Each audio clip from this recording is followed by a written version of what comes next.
22 ಸಿನಿಮಾದಲ್ಲಿ ನಾವು ಜೊತೆ ವರ್ಕ್ ಮಾಡಿದ್ವಿ.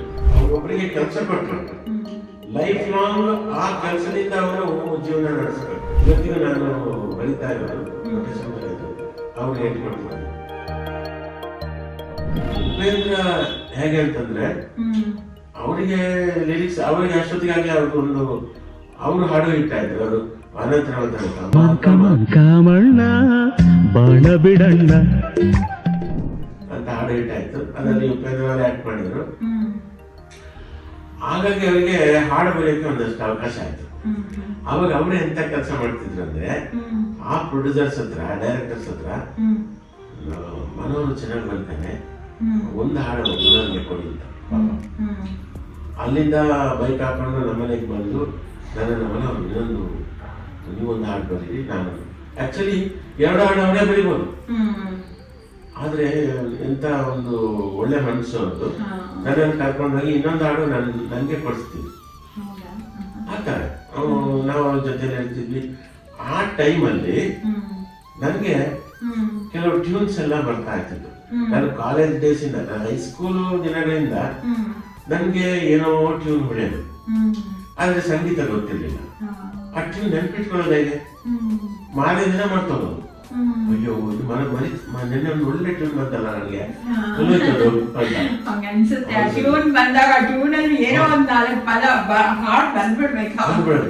ಆಗ ನಾನು ಸ್ವಲ್ಪ ಈ ಮ್ಯಾಗಝಿನ್ಗಳೆಲ್ಲ ಓದ್ತಾ ಇದ್ದಲ್ಲ, ಪ್ರಜಾಮತ, ಪ್ರಪಂಚ, ಜನಪ್ರಗತಿ, ಸುಧಾ ಇದೆಲ್ಲ ಓದಿದಾಗ ಅದರಲ್ಲಿ ದಿನಕರ ದೇಸಾಯಿ ಅವರ ಕವನಗಳು, ಜಿ ಪಿ ರಾಜರತ್ನಂ ಅವರ ಕವನಗಳು, ವಿಜಯೇಶ್ವರ ಕವನಗಳು ಎಲ್ಲ ಬರ್ತಿತ್ತು. ಅದು ನನಗೆ ಬರವಣಿಗೆಗೆ ಸ್ವಲ್ಪ ಇನ್ಸ್ಪಿರೇಷನ್. ನಾನು ಅವಾಗ ಸ್ವಲ್ಪ ಬರೆಯಕ್ಕೆ ಶುರು ಮಾಡಿದೆ. ಇದು ಈ ನನಗೆ ಟ್ಯೂನ್ ಬರೆಯೋ ಮುಂಚೆ ಅದನ್ನು ಬರೆದಿಟ್ಕೊಂತಿದ್ದೆ ಅಲ್ಲಿ. 1-2 ದಿನ ಬಿಟ್ಟು ಅದನ್ನು ಓದಿದಾಗ ಅದೇ ಟ್ಯೂನ್ ಬರೋದು ನನಗೆ ಆ ಸಾಹಿತ್ಯವೇ ನೊಟೇಷನ್ ಆಗ್ತಿತ್ತು. ಆ ತರ ಹೀಗೆ ಇದು ಅಭ್ಯಾಸ ಆಗ್ತಿತ್ತು. ಮತ್ತೆ ಟ್ಯೂನ್ಗಳು ನನಗೇನೋ ಬರ್ತಾ ಇರ್ತಿತ್ತು. ಇದೆಲ್ಲ ಉಪೇಂದ್ರ ಅಂತ ಹೇಳಿದಾಗ ಉಪೇಂದ್ರ ಅವರು ಮನಸ್ಸಲ್ಲಿ ಏನೋ ಯೋಚನೆ ಮಾಡ್ತಿದ್ರು, ನಮ್ಗೆ ಗೊತ್ತಿಲ್ಲ.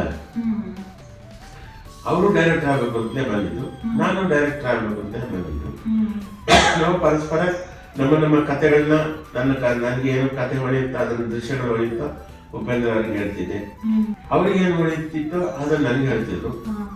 ಒಂದ್ ದಿವಸ ಹಂಸಲೇಖ ಸರ್ ರೆಕಾರ್ಡಿಂಗ್ ಅಲ್ಲಿ ಎಲ್.ಎನ್. ಶಾಸ್ತ್ರಿ ಟ್ರ್ಯಾಕ್ ಆಡ್ತಿದ್ರು. ಅವರು ನನ್ನ ರೂಮಲ್ಲೇ ಇದ್ರು. ಅವ್ರು ಒಂದ್ ದಿವಸ ಹೇಳಿದ್ರು, ಮನೋಹರ್ ನಾವು ಒಂದು ಆಲ್ಬಮ್ ಮಾಡೋಣ, ನೀವು ಟ್ಯೂನ್ ಮಾಡಿ, ಸಾಹಿತ್ಯ ಟ್ಯೂನು ನಿಮ್ದು, ಒಂದು ಆಲ್ಬಮ್ ಮಾಡೋಣ.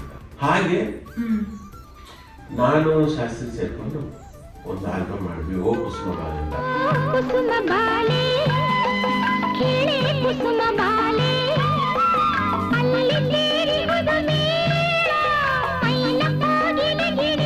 ಶಾಸ್ತ್ರಿ ದುಡ್ಡು ಹಾಕಿದ್ರು ಅದಕ್ಕೆ.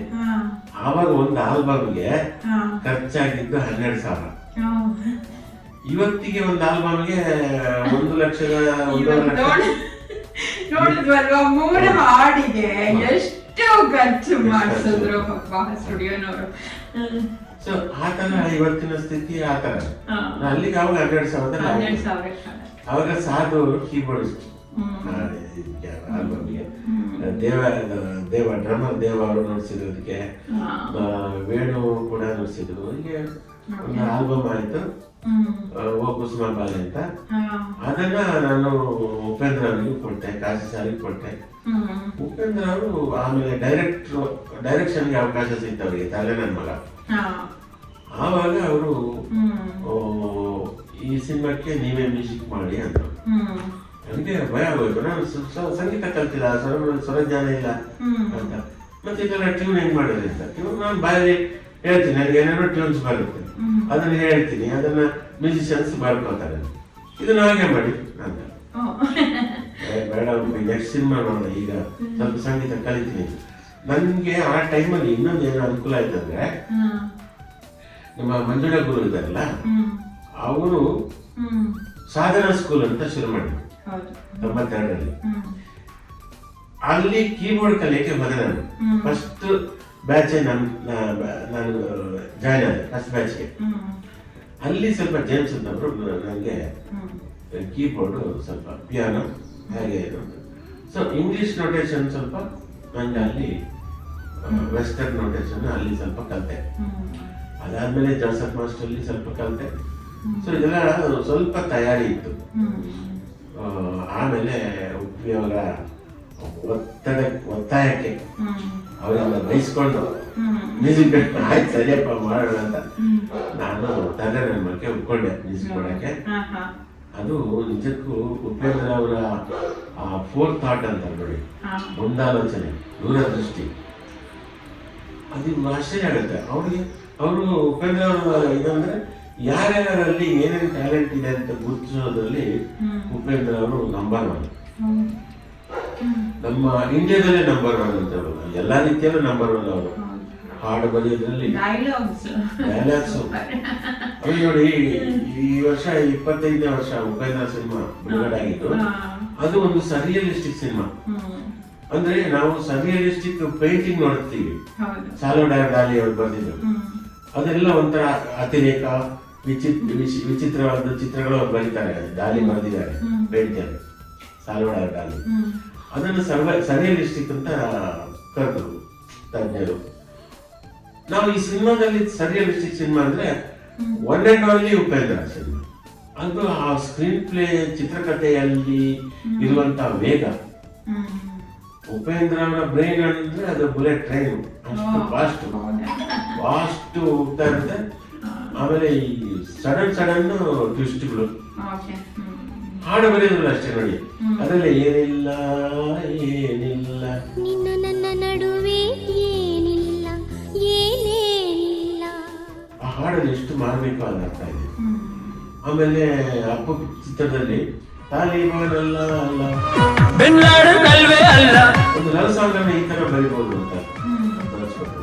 ಮತ್ತೆ ಅವ್ರ ಪ್ರತಿ ಹಾಡಲ್ಲೂ ಕೂಡ ಮಾರ್ಮಿಕವಾದ ಅರ್ಥ ಇದೆ. ಅವರಿಗೆ ನನ್ನಲ್ಲೊಬ್ಬ ಮ್ಯೂಸಿಕ್ ಡೈರೆಕ್ಟರ್ ಇದ್ದಾನೆ ಅಂತ ಅವ್ರು ನೋಡಿದ್ ನೋಡಿ, ಅವ್ರಿಗೆ ಬಂದಿದ್ ಮನಸ್ಸಿಗೆ ಅದು ಆಶ್ಚರ್ಯ. ಅದು ಅವ್ರೊಬ್ಬರಿಗೆ ಕೆಲಸ ಕೊಟ್ರೆ ಲೈಫ್ ಲಾಂಗ್ ಆ ಕೆಲಸದಿಂದ ಅವನು ಜೀವನ ನಡೆಸ್ಬೇಕು. ನನ್ನ ಲೈಫ್ ಚೂಸ್ ಮಾಡ್ತಿದ್ರು, ಇವತ್ತು ನನ್ನ ಅನ್ನಕ್ಕೆ ದಾರಿ ಉಪೇಂದ್ರ ಅವರು ನನಗೆ ಮ್ಯೂಸಿಕ್ ಡೈರೆಕ್ಷನ್ ಮಾಡಿದೆ. ನಾನು, ಗುರುಕಿರಣ್, ಶಾಲು ಬಕಿಲ 3 ಜನ ಮ್ಯೂಸಿಕ್ ಡೈರೆಕ್ಟರ್ನ ಉಪೇಂದ್ರ ಅವರು ಚಿತ್ರರಂಗಕ್ಕೆ ಇಂಟ್ರೊಡ್ಯೂಸ್ ಮಾಡಿದ್ರು. ನಾವು 3 ಜನ ಸಕ್ಸಸ್ಫುಲ್ ಆಗಿದ್ವಿ. ಅದು ಅವರಿಗೆ ಅವರ ಒಂದು ಇದು ಅವರಿಗೆ ಎಕ್ಸ್ರೇ ಕಣ್ಣು ಸ್ಕ್ಯಾನಿಂಗ್ ಮಾಡಿ ಇವರು ಮುಂದೆ ಹಂಗೆ ಆಗ್ತಾರೆ. ಆಮೇಲೆ ಇಬ್ರು ಕ್ಯಾಮರಾಮ್ಯಾನ್ ಚಿತ್ರರಂಗ ಕೊಟ್ರು, ಅಶೋಕ್ ಕಶ್ಯಪ್ ಮತ್ತೆ ವೇಣು. ಅವರಿಬ್ರು ಸಕ್ಸಸ್ಫುಲ್ ಫೋಟೋಗ್ರಾಫರ್ಸ್, ಸಿನಿಮಾಟೋಗ್ರಾಫರ್ಸ್. ಸೊ ಈ ಉಪೇಂದ್ರ ಅವರಿಂದ ನನಗೆ ಇನ್ನೊಂದು ಟರ್ನಿಂಗ್ ಪಾಯಿಂಟ್ ತರಲೇಬೇಕು. ಆವಾಗ ನಾನು ಏನು ಅನ್ಕೊಂಡೆ, ಇದೊಂದು ಸಿನಿಮಾ ಮ್ಯೂಸಿಕ್ ಮಾಡ್ತೀನಿ, ಆಮೇಲೆ ಮತ್ತೆ ನಾನು ಅಸಿಸ್ಟೆಂಟ್ ಡೈರೆಕ್ಟರ್ ಆಗಿ ಏನೋ ಮಾಡಿ ಪ್ರೊಡ್ಯೂಸರ್ ಸಿನಿಮಾ ಡೈರೆಕ್ಷನ್ ಮಾಡ್ಬೇಕು ಅಂತ ಈ ತರ ಆಗ್ತಾ ಇರೋ ಟೈಮಲ್ಲಿ ತಂದೆ ನನ್ನ ಮಗ ಕ್ಲಿಕ್ ಆಯ್ತಲ್ಲ.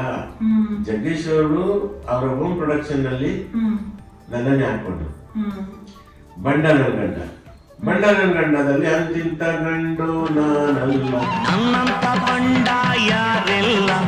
ಆ ಹಾಡು ಇಟ್ಟ ತಕ್ಷಣ ಜಗ್ಗೇಶ್ ಅವರಿಗೆ ಡಿಮಾಂಡ್ ಜಾಸ್ತಿ ಆಯ್ತು. ಅವರಿಗೆ ಒಂದಾದ್ಮೇಲೆ ಒಂದು ಸಿನಿಮಾಗಳು ಬರಕ್ ಶುರು ಆಯ್ತು. ಪ್ರೊಡ್ಯೂಸರ್ಸ್ ಹೇಳಿದ್ರು ನನಗೆ ವಿ ಮನೋಹರ್ ಮ್ಯೂಸಿಕ್ ಮಾಡಿದ್ರೆ ಕಂಫರ್ಟೇಬಲ್, ನಮ್ದು ಒಂದು ವೇವ್ ಲೆಂತ್ ಚೆನ್ನಾಗಿದೆ ಇಬ್ಬರಿಗೂ, ಅವನ ಕೈಲೇ ಮಾಡಿಸಿ ಅಂತ. ಸೊ ಹಾಗೆ ನನ್ನನ್ನ ಪ್ರಮೋಟ್ ಮಾಡ್ತಾ ಬಂದ್ರು. 22 ಸಿನಿಮಾದಲ್ಲಿ ನಾವು ಜೊತೆ ವರ್ಕ್ ಮಾಡಿದ್ವಿ ಜಗ್ಗೇಶ್ ಅವರು. ನನಗೆ ಇನ್ನೊಂದು ಜಗ್ಗೇಶ್ ಅವ್ರ ಸಿನಿಮಾದಲ್ಲಿ ನನ್ಗೆ ಏನು ಖುಷಿ ಅಂತಂದ್ರೆ ಅಲ್ಲಿ ಎಕ್ಸ್ಪೆರಿಮೆಂಟ್ ಮಾಡೋದಕ್ಕೆ ತುಂಬಾ ಆಸ್ಪದ. ಜಗ್ಗೇಶ್ ಅವ್ರು ಇಟ್ಕೊಂಡು ಯಾವ ತರ ನಿಮ್ಗೆ ರ್ಯಾಪ್ ಸಾಂಗ್ ಮಾಡ್ಬೇಕಾ, ವೆಸ್ಟರ್ನ್ ಮಾಡ್ಬೇಕಾ, ಜಾನಪದ ಹಾಡು ಮಾಡ್ಬೇಕಾ, ಕಾಮಿಡಿ ಸಾಂಗ್ ಮಾಡ್ಬೇಕಾ, ಎಲ್ಲದಕ್ಕೂ ಅವ್ರು ಸೆಟ್ ಜಗ್ಗೇಶ್ ಅವರು. ಸೊ ಅದರಲ್ಲಿ ಹಾಗಾಗಿ ನನಗೆ ಅಲ್ಲಿ ಆ ಟೈಮಲ್ಲಿ ನನಗೆ ಇನ್ನೊಂದು ಟರ್ನಿಂಗ್ ಪಾಯಿಂಟ್ ಗೆಜ್ಜೆನಾದ. ಯಾಕೆ ಟರ್ನಿಂಗ್ ಪಾಯಿಂಟ್ ಅಂತಂದ್ರೆ ಅದರ ಹೀರೋ ರಾಮ್ಕುಮಾರ್ ಅವರು ಅಣ್ಣವರ ಅಳಿಯ, ರಾಜ್ಕುಮಾರ್ ಸರ್ ಅಳಿಯ ಅವರು. ಸೊ ಗೆಜ್ಜೆನಾದದಲ್ಲಿ ನನಗೆ ಒಂದು ಮೆಲೋಡಿ, ಒಂದು ಸ್ವಲ್ಪ ಕ್ಲಾಸಿಕಲ್ ಆ ಟೈಪು ಮಾಡುವಂಥ ಅವಕಾಶ ಬಂತು. ನನಗೆ ಆವಾಗ ಕ್ಲಾಸಿಕಲ್ ಅಷ್ಟಾಗಿ ಇದಿರಲಿಲ್ಲ. ಆವಾಗ ನನಗೆ ಅಸಿಸ್ಟೆಂಟ್ ಆಗಿ ಶಂಕರ್ ಶಾನ್ ಬಾಬು ಕೆಲಸ ಮಾಡ್ತಾ ಇದ್ರು. ನಾನು ಈ ಒಂದು ಹಲವೊಂದು ಹಾಡಿದೆ.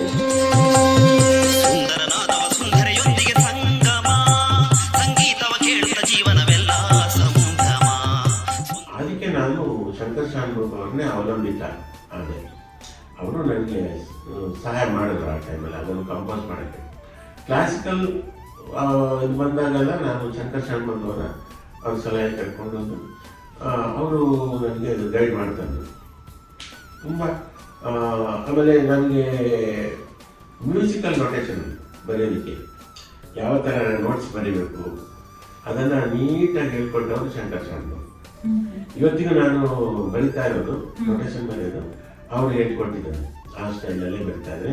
ಅದು ಪಕ್ಕ ಯಾರು ಬೇಕಾದ್ರೂ ಓದಿ ಅದನ್ನು ಹಾಡ್ಬೋದು ಆ ಥರ. ಸೊ ಆ ಥರ ಗೆಜ್ಜೆನಾದ ಒಂದು ಆದಮೇಲೆ ಅದರಲ್ಲಿ ಎಲ್ಲ ಮೆಲೋಡಿ ಹಾಡು ಮಾಡ್ತಾರೆ ನಾನು. ಅದು ಅಣ್ಣ ಅವರಿಗೆ ಇಷ್ಟ ಆಯಿತು. ಆ ಸಿನಿಮಾ ಮ್ಯೂಸಿಕ್ಕು ಇಷ್ಟ ಆಯಿತು. ಯಾರು ಮ್ಯೂಸಿಕ್ ಮಾಡಿದ್ದು? ವಿ ಮನೋಹರ್ ಅಂತ ಒಬ್ಬರು ಇದ್ದಾರೆ, ಹಂಸಲೇಖ ಸರ್ ಶಿಷ್ಯ ಅಂತ ಹೇಳಿದ ಮೇಲೆ ಅವರು ಖುಷಿ, ನನ್ನ ಅಭಿನಂದನೆ ಹೇಳಿ ಅವರಿಗೆ ಅಂತ ಹೇಳಿದ್ರು. ಅದು ನನಗೆ ಪ್ರೊಡ್ಯೂಸರ್ ಹೇಳಿದರು. ನನಗೆ ಭಾಳ ಖುಷಿ ಆಯಿತು. ಅಣ್ಣವರಿಂದ ನಾನು ಪ್ರಶಂಸೆ ತಗೊಂಡಲ್ಲ. ಅದು ಎಲ್ಲಿಗೆ ನನಗೆ ಹೆಲ್ಪ್ ಆಯಿತು ಅಂದರೆ, ಅವ್ರ ಜನ್ಮದ ಜೋಡಿ ಅಂತ ಒಂದು ಸಿನಿಮಾ ಮಾಡುವಾಗ ನನಗೆ ಕಲೆ ಬಂತು ಮ್ಯೂಸಿಕ್ ಮಾಡೋದು. ಜನ್ಮದ ಜೋಡಿಯಿಂದ ನನಗೆ ಫುಲ್ ಟರ್ನಿಂಗ್ ಪಾಯಿಂಟ್ ಒಂದು.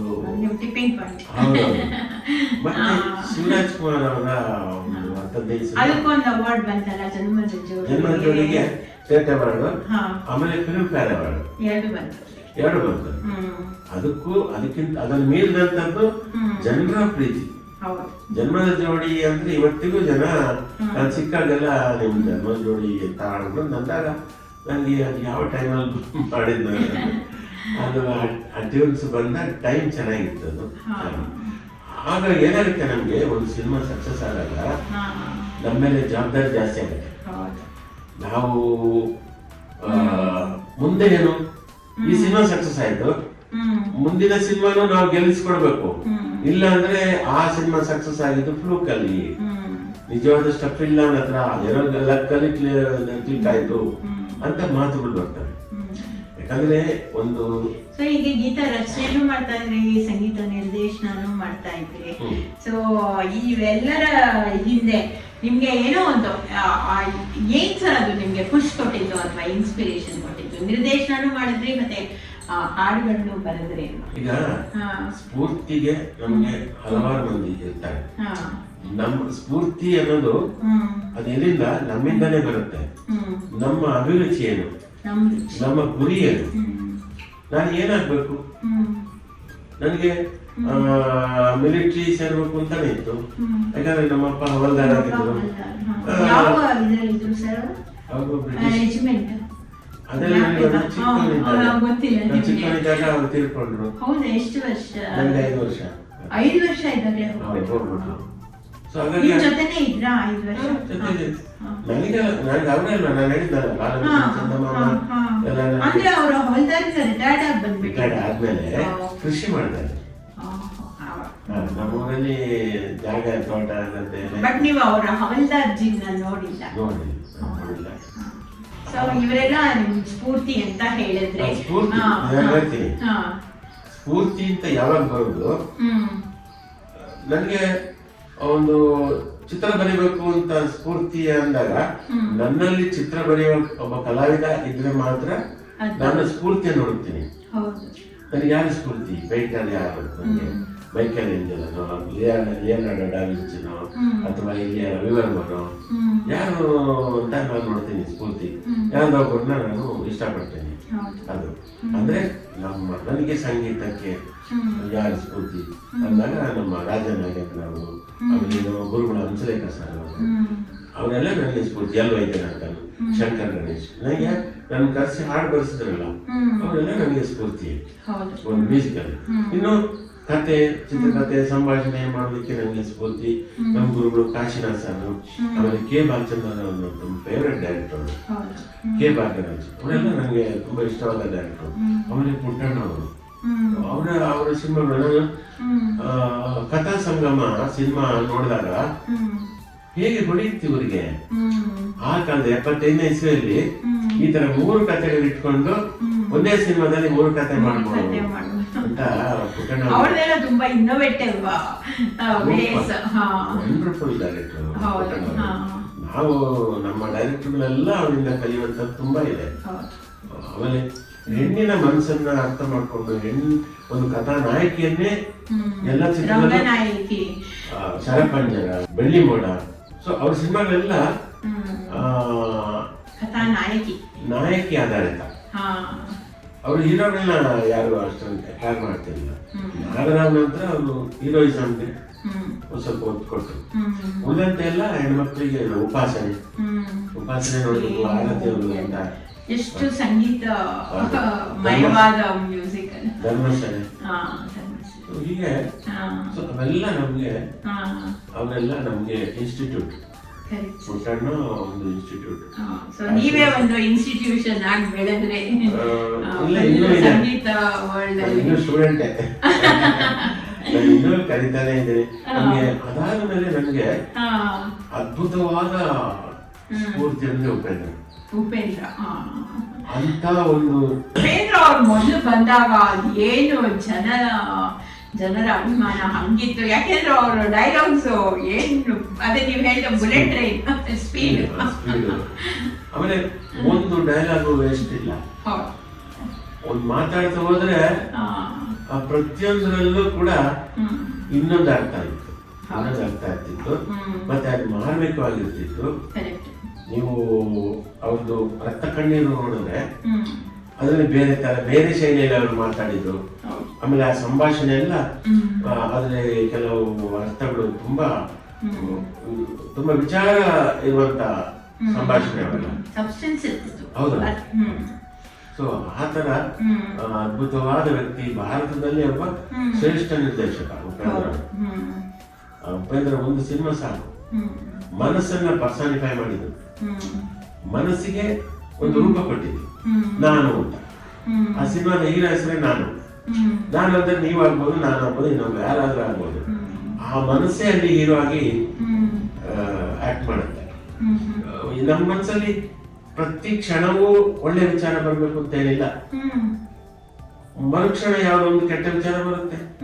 ಇನ್ಯಾರೋ ಸಿಟ್ಟು ಬಂದಾಗ ನಾವು ರಾಜಕೀಯದವ್ರನ್ನ ಬೈಬೋದು, ಎಷ್ಟು ಸೀಮಿತದಲ್ಲಿರುತ್ತೆ ಅದು. ಚಂಚಲ ಹೆಂಗಂದ್ರೆ ಮೋಡ ತರ, ಮೋಡದ ಶೇಪ್ ನೋಡಿ ನಮ್ಗೆ ಖುಷಿ ಆಗುತ್ತೆ. ಎಂತ ಶೇಪ್ ಅನ್ನೋಷ್ಟೊಳಗೆ ಆ ಶೇಪ್ ಚೇಂಜ್ ಆಯ್ತು.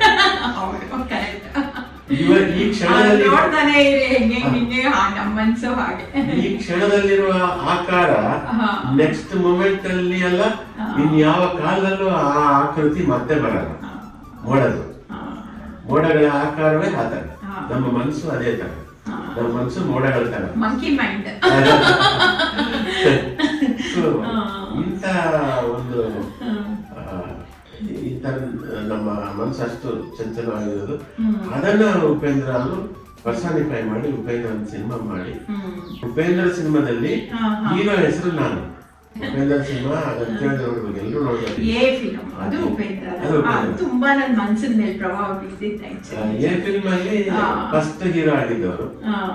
ಆಮೇಲೆ ಉಪೇಂದ್ರ ಸಿನಿಮಾದಲ್ಲಿ ಇನ್ನೊಂದ್ ತರ ಮಾಡಿದ್ರು. ಸೊ ಒಂದು ಅದ್ಭುತವಾದ ವ್ಯಕ್ತಿ. ಇವರೆಲ್ಲ ನನ್ನ ಸ್ನೇಹಿತರು ಅನ್ನೋದಕ್ಕೆ ನನಗೆ ಒಂಥರ ಹೆಮ್ಮೆ ಅನ್ಸುತ್ತೆ, ರೋಮಾಂಚನ ಅನ್ಸುತ್ತೆ. ಅವರು ಮತ್ತೆ ಗುರುಕಿರಣ್.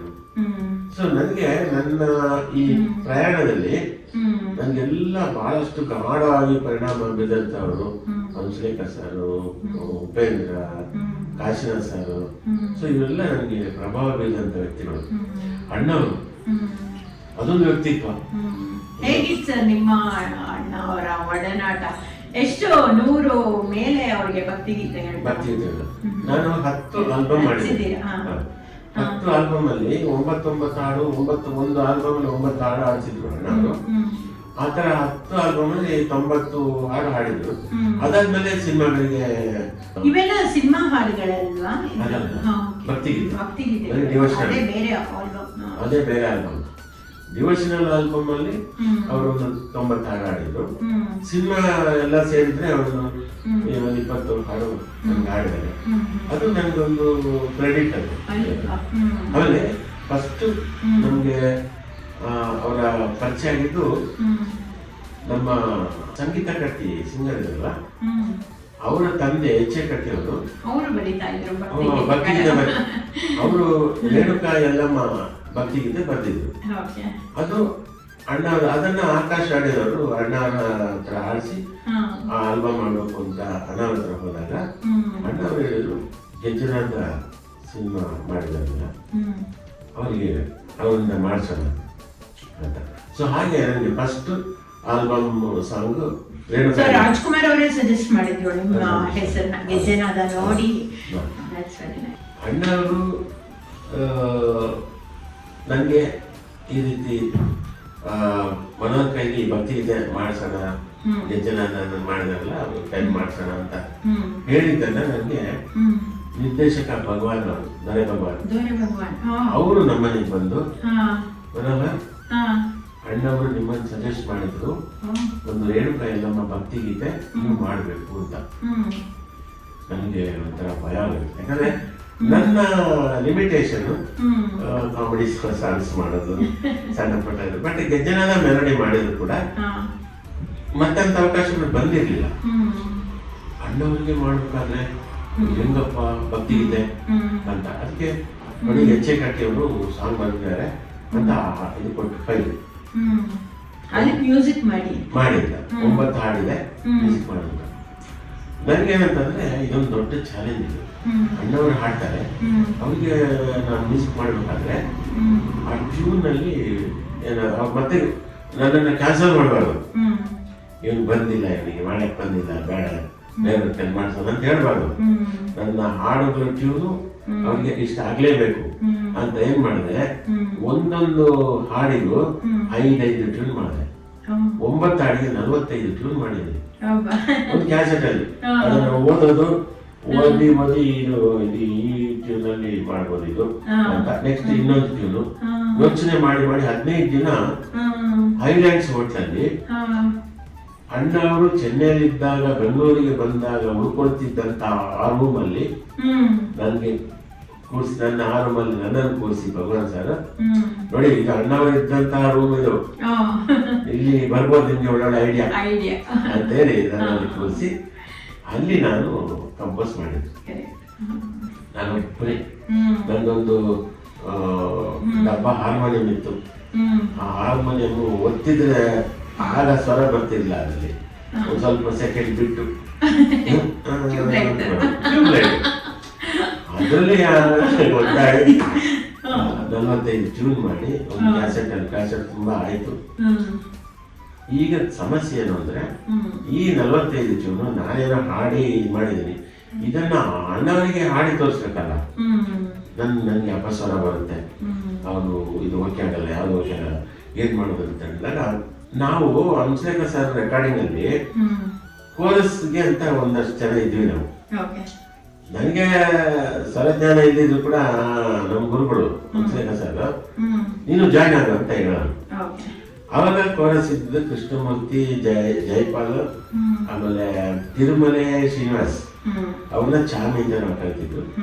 ಅವ್ರ ತಮ್ಮ ರವಿ ಮತ್ತೆ ಶಾಸ್ತ್ರಿ, ನಾವು ಇಷ್ಟು ಜನ ಕೋರಸ್.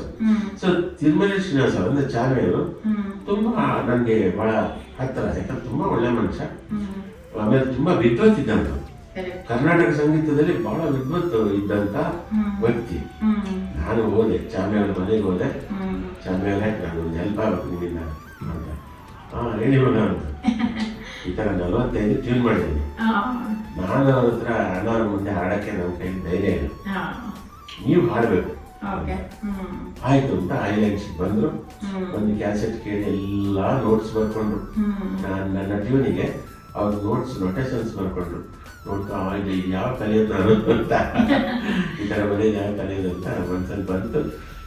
45 ಒಂದು 2 ದಿನದಲ್ಲಿ ಅವರು ಫುಲ್ ಮನ್ಸಿಗೆ ಬಂತು ಅವರಿಗೆ. ಆಮೇಲೆ ಅಣ್ಣವ್ರ ಮನೆಗೆ ಭಗವಂತ ಸರ್ಗೆ ಹೇಳಿದ್ವಿ, ಸರ್ ರೆಡಿ ಹಾಂ ಅಂದ್ಬಿಟ್ಟು ಅವರು ನಮಗೆ ಕಾರ್ ಕಳಿಸಿ ಅಣ್ಣವ್ರ ಮನೆಗೆ ಹೋಗಿ ನನಗೆ ಅಳ್ಕೊಳಕ್ಕಿಂದಲೇ ಬಂದೆ. ಆಮೇಲೆ ನಾನು ಹಾಡಲ್ಲ, ಇವರು ಚಾಮಿಯವರು ಹಾಡ್ತಾರೆ ಅಂತ. ಪರವಾಗಿಲ್ಲ ಅಂತ ಬಂದಣ್ಣ ಅಣ್ಣವ್ರು ಇಬ್ಬರು ಕೂತಿದ್ರು. ಚಾಮಿಯವರು ಒಂದೊಂದೇ ಹಾಡನ್ನ ಅಲ್ಲ ಫಸ್ಟ್ ಒಂದು ಹಾಡು ಹಾಡಿದ್ರು. ಹಾಡಿದಾಗ ಅಣ್ಣವರು ಚೆನ್ನಾಗಿದೆ ಮುಂದಿನ ಹಾಡು ಅಂದರು. ನಾನು ಅವ್ರು ಹೇಳಿದೆ, ಅಣ್ಣ ಇದೇ ಹಾಡಿಗೆ ಇದೇ ಪದ್ಯಕ್ಕೆ ಇನ್ನೂ 4 ಟ್ಯೂನ್ ಇದೆ, ಒಂದೊಂದಕ್ಕೂ 5-5 ಟ್ಯೂನ್ ಮಾಡಿದ್ದೀನಿ ಅಂದಾಗ ಜೋರು ನಕ್ಬಿಟ್ರು ಅಣ್ಣವರು. ಅಯ್ಯೋ ಅಷ್ಟೆಲ್ಲ ಕೇಳಕ್ಕೆ ಸಮಯಲ್ಲಿ ನೀವು ಒಂದೊಂದು ಹಾಡಿ ತೋರಿಸಿ ನೀವೇ ಸೆಲೆಕ್ಟ್ ಮಾಡಿದ್ರು. ಆಮೇಲಿಂದ ಒಂದೊಂದೇ ಹಾಡು ನಮ್ಮ ಒತ್ತಾಯಕ್ಕೆ 2ನೇ ಟ್ಯೂನ್ ಕೇಳಿದ್ರು. 2 ಚೆನ್ನಾಗಿದೆ, ಸುಮ್ಮನೆ ನೀವೇ ಡಿಸೈಡ್ ಮಾಡಿ ನಮ್ಗೆ ಒಂದೊಂದು ಕೇಳಿಸಿ ಸಾಕು ಅಂತ 9 ಟ್ಯೂನ್ ಕೇಳಿಸಿದ್ರು. ಓಕೆ. ಆವಾಗ ಅಣ್ಣವರು ನನಗೆ ಚಾಮಿಯವರು ಹಾಡ್ತಾ ಇದ್ದಾರೆ, ನನ್ನ ಹತ್ರ ಒಂದು ಸಣ್ಣ ಕ್ಯಾಸಿಯೋ ಇತ್ತು, ಅದನ್ನ ಸುಮ್ಮನೆ ಕಾರ್ಡ್ಸ್ ಇಟ್ಕೊಂತಿದ್ದೆ. ನುಡ್ಸಕ್ಕೆ ಹೋದಾಗ ತಪ್ಪಾಗ್ತಿತ್ತು, ಸುಮ್ಮನೆ ಅದೆಲ್ಲ ಗಮನಿಸ್ತಾ ಇದ್ರು ಅಣ್ಣ. ಆಮೇಲೆ ಎಲ್ಲ ಕಂಪೋಸಿಂಗ್ ಮುಗಿದ್ಮೇಲೆ ಅಲ್ಲಿ ಊಟ ಮಾಡಿಸಿ ಕಳ್ಸೋದವರು. ಊಟ ಟೈಮಲ್ಲಿ ಹೇಳಿದೆ, ಅಣ್ಣ ನನಗೆ ಸಂಗೀತ ಸ್ವರಜ್ಞಾನ ಅಷ್ಟಿಲ್ಲ ಅಂತ. ನೋಡಿ ಅವರಿಷ್ಟು ಒಳ್ಳೆ ದೊಡ್ಡ ಮನುಷ್ಯರು ಅಂದರೆ ನಮಗೂ ಅಷ್ಟು ಸಂಗೀತ ಎಲ್ಲ ಗೊತ್ತಿಲ್ಲ ಮನೋರವ್ರೆ. ಅವ್ರು ಗುಬ್ಬಿ ಕಂಪ್ನಿಯಲ್ಲಿ ಇದ್ದಾಗ ನಮ್ಮ ಅಪ್ಪಾಜಿಯನ್ನು ಸ್ವಲ್ಪ ಹೇಳ್ಕೊಡ್ತಿದ್ರು, ಹಾಗೆ ಅಲ್ಲೊಂದು ಸ್ವಲ್ಪ ಗೊತ್ತು ನಮಗೆ ಅಂತ. ನನಗೆ ಇದಾಗಬಾರ್ದು ಅಂತ, ನನಗೆಲ್ಲ ಗೊತ್ತಿದೆ ಅಂತ ಯಾವತ್ತು ಅಣ್ಣವರು ಹೇಳಿದಂತ ಮಂಚ ಅಲ್ಲ.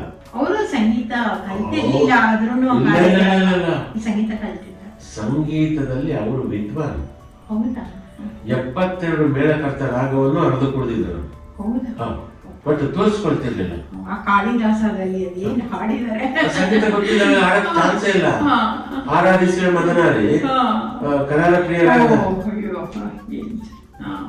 ಆಮೇಲೆ ಭಕ್ತಿಗೀತೆಯಲ್ಲಿ ನಾನು ಟ್ಯೂನ್ ಮಾಡ್ತಾ ಇರುವಾಗ ಅವ್ರು ಹೇಳೋರು, ಇದು ಬೇಗಡೆ ರಾಗ ಚೆನ್ನಾಗಿದೆ ಅಂತ ಹೇಳೋರು. ನಮ್ಗೆ ನಮ್ಗೆ ಏನ್ ಟ್ಯೂನ್ ಬರುತ್ತೋ ಗೊತ್ತಿಲ್ಲ. ಅವ್ರು ಅದನ್ನ ಗುರುಸಿ ಹೇಳೋರು, ನೋಡಿ ಈ ರಾಗದಲ್ಲಿ ಬಂದಿದೆ, ಚೆನ್ನಾಗಿ ಮುಂದುವರಿಸಿ ಅಂತ. ಆಮೇಲೆ ಚರಣದಲ್ಲಿ ಒಂಚೂರು ಬೇರೆ ಹೋದ್ರೆ ಇದು ಸ್ವಲ್ಪ ಮಿಶ್ರ ಆಗಿದೆ, ಇರ್ಲಿ ಪ್ಯೂರ್ ಆಗಬೇಕಂತಂದ್ರೆ ಇದನ್ನ ಈ ತರ ಮಾಡ್ಬೋದು ಅಂತ ಹೇಳೋರು. ಸೊ ಅಷ್ಟು ವಿದ್ವತ್ತಿದ್ದಂತ ಮನುಷ್ಯ ತೋರಿಸ್ಕೊಡ್ತಿರ್ಲಿಲ್ಲ.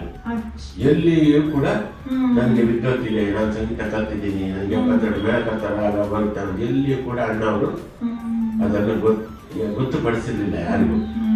ಅವರಿಗೆ ಯಾಕೆ ಸುಮ್ಮನೆ ನಾನೇ ಇದು ಮಾಡ್ತೀನಿ, ಹಾಡ್ತೀನಿ ಸಾಕು ಅಂತ.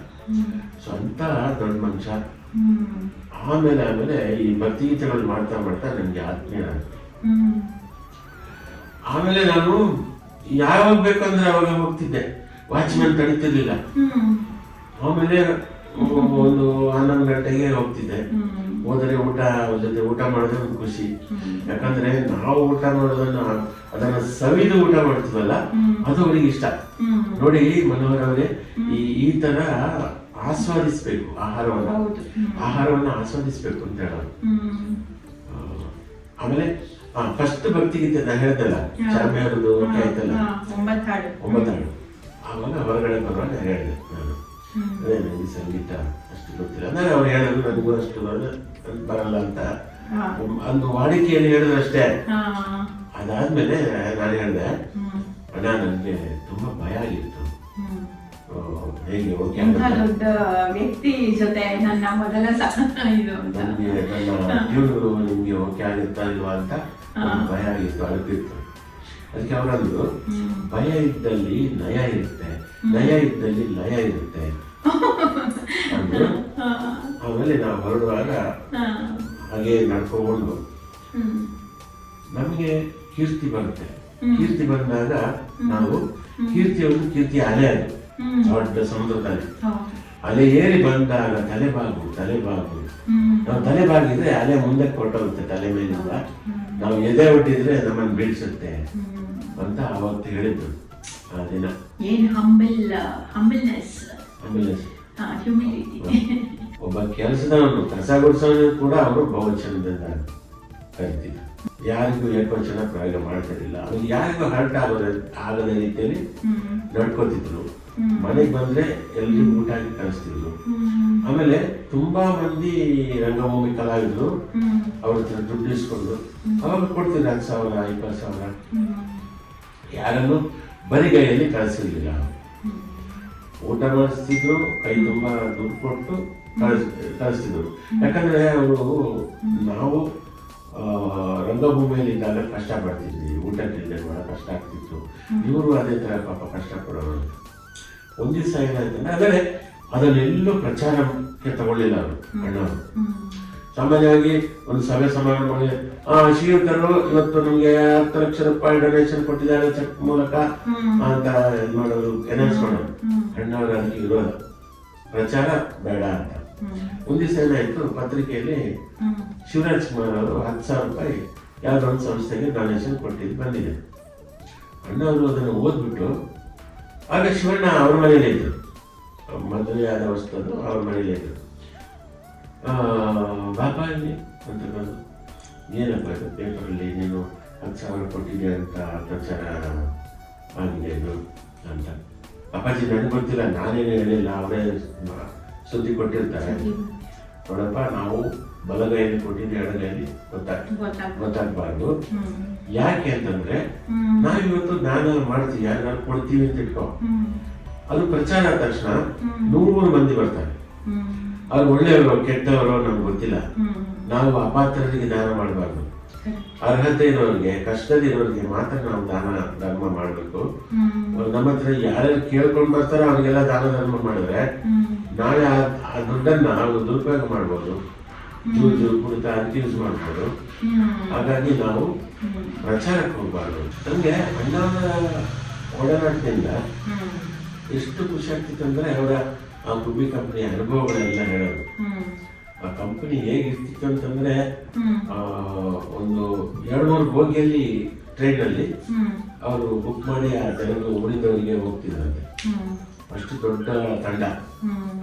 ಆಮೇಲೆ ಅಲ್ಲಿ ನರಸಿಂಹರಾಜ್ ಅವರು ಯಾವ ತರ ಟೀಚರ್ ಮಾಡ್ತಿದ್ರು, ಬಾಲಣ್ಣವರು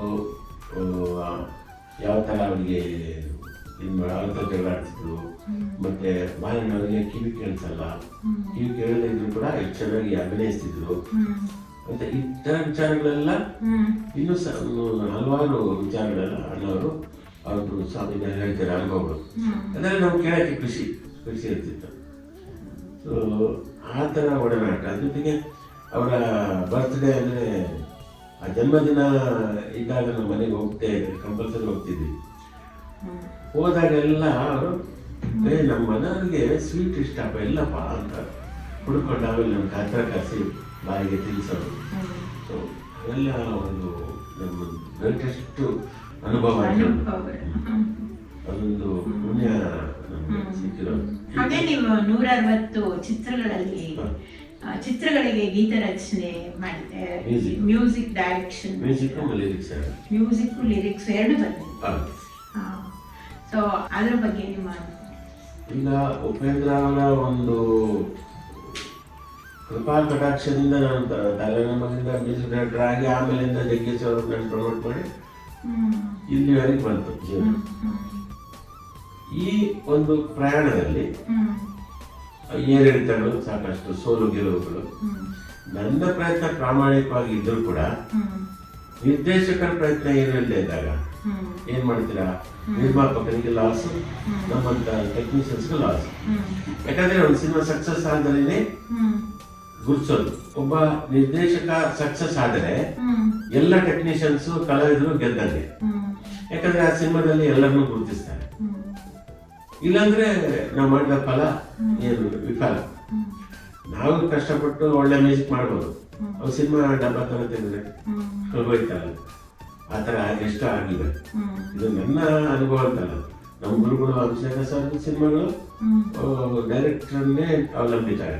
ಡೈರೆಕ್ಟರ್ಗಳು ಸರಿಯಾಗಿ ತೆಗೆಯದೆ ಆ ಸಿನಿಮಾ ಓಡಲಿಲ್ಲ, ಆದ್ರೆ ಇವರು ಹಾಡು ಹಿಟ್ ಆಗ್ತದೆ.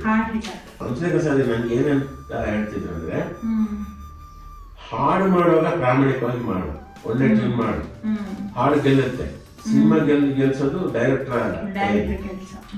ಅವನು ಗೆಲ್ಲಿಸ್ತಾನ ಬಿಡ್ತಾನೋ ಅದು ಅವನ ಹಣೆ ಮಾಡ. ನಮ್ಮ ಕೆಲಸ ನಾವು ಪರ್ಫೆಕ್ಟ್ ಆಗಿ ಮಾಡ್ಬೇಕು.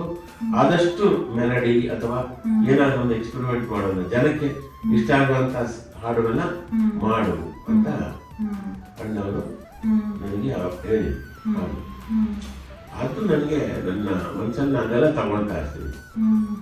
ಯಾವುದೇ ಒಳ್ಳೆ ವಿಚಾರವನ್ನ ನಾವು ತಗೊಳ್ತಾ ಸ್ವೀಕರಿಸ್ಬೇಕು. ಇದು ಹೆಚ್ಚಿನವರು ಅದು ಮಾಡೋದ್ರಿಂದ ನಾವು ಗೆಲ್ತೀವಿ, ನಮ್ಮ ತಪ್ಪುಗಳೆಲ್ಲ ನಮ್ಗೆ ಗೊತ್ತಾಗುತ್ತೆ. ಸೊ ಈ ತರ ಒಂದು ಒಳ್ಳೆ ದಿನಗಳು ಅವರೆಲ್ಲ ಇದ್ದಾಗ. ಹಾಗೆ ಸರ್, ನಿಮ್ಗೆ 4 ಸಲ ಸ್ಟೇಟ್ ಅವಾರ್ಡು, 2 ಸಲ ಫಿಲ್ಮ್ ಫೇರ್ ಅವಾರ್ಡು, ಹಾಗೆ ನಿಮ್ಗೆ ಆರ್ಯಭಟ ಅವಾರ್ಡ್ ಸಹ ಸಿಕ್ಕಿದೆ. ಇದರ ಬಗ್ಗೆ ನೀವು ಹೇಳೋದಂದ್ರೆ ಏನು ಹೇಳ್ತೀರಾ ಸರ್?